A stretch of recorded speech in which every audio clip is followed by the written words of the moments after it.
안녕하세요. 3분과학입니다. 오늘은 딸꾹질을 왜 하는지, 그리고 어떻게 해야 효과적으로 멈출 수 있는지에 대해서 알아보겠습니다. 3분과학. 구독, 알림, 좋아요 눌러주세요. 음식을 먹다가 갑자기 하게 되거나 아무 이유 없이 하게 되는 딸꾹질. 인터넷만 봐도 딸꾹질 멈추는 법하고 아주 많은 방법들이 나와 있습니다. 숨 참기, 놀라게 하기, 물 마시기, 혀 잡아당기기 등 너무나 많은 방법들이 인터넷에 있습니다. 그럼 정말 효과가 있을까요? 먼저 딸꾹질이 무엇인지에 대해서 알아보겠습니다. 딸꾹질은 횡격막으로 인해 하게 되는데, 횡격막은 갈비뼈 바로 아래에 있는 근육으로 폐가 움직이는 것을 도우며 호흡을 하는데 중심적인 역할을 합니다. 우리가 숨을 들이마시면 횡격막이 수축을 하면서 아래로 내려가게 되고, 그러면 폐가 넓어지면서 들숨을 할 수 있게 되는 것입니다.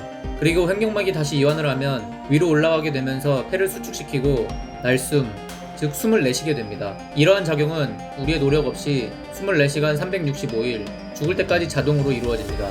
그런데 이렇게 일정하고 반복적으로 일어나던 운동이 갑자기 어긋날 때가 있는데, 그것이 바로 딸꾹질입니다. 딸꾹질은 간단하게 말하면 횡격막의 불규칙한 움직임이라고 보시면 됩니다. 근육이 불규칙적으로 수축하면서 성대를 막게 되고 갑자기 숨이 막히게 되면서 딸꾹 하는 소리와 함께 딸꾹질을 하게 되는 것이죠. 딸꾹질은 보통 적게 하면 1분에 4번, 많게 하면 1분에 60번 정도로 사람마다 큰 편차를 보이게 됩니다. 전 세계에서 가장 딸꾹질을 많이 한 사람은 누구일까요? 정답은 미국의 찰스 오스본으로 69년 5개월 동안 멈추지 않고 딸꾹질을 했다고 합니다. 우연히 시작하게 된 딸꾹질이 평생을 멈추지 않고 계속된 것이죠. 그럼 이 딸꾹질은 왜 하게 되는 걸까요? 우리 몸의 신경세포들은 신체와 뇌를 연결해주고 서로 신호를 전달해주며 자극을 받고 그 자극에 대한 반응을 하게 됩니다. 그런데 이러한 과정에서 혼란이 생기게 되고, 그 혼란이 일정하고 규칙적인 호흡 활동을 방해하는 것이죠. 그럼 가장 중요한 해결 방법은 무엇일까? 사람들이 말하는 많은 방법들은 대부분 증명된 것이 없습니다. 하지만 딱 한 가지 과학적으로 연구된 실험이 있는데, 일상생활에서는 절대 못 쓰는 방법입니다.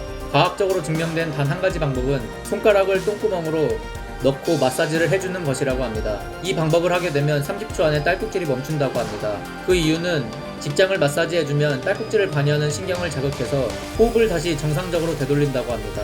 이 실험은 장시간 지속된 딸꾹질에 대해서 실험을 했다고 합니다. 딸꾹질을 멈추는 방법은 여러 가지니 본인에게 맞는 것을 사용하기를 추천합니다. 오늘도 유익하셨나요? 태어나서 한 번이라도 딸꾹질을 해봤다면 좋아요와 구독, 그리고 알람 설정을 해주길 바랍니다. 그럼 할 말을 다 했으니 사라지겠습니다. 빠이요!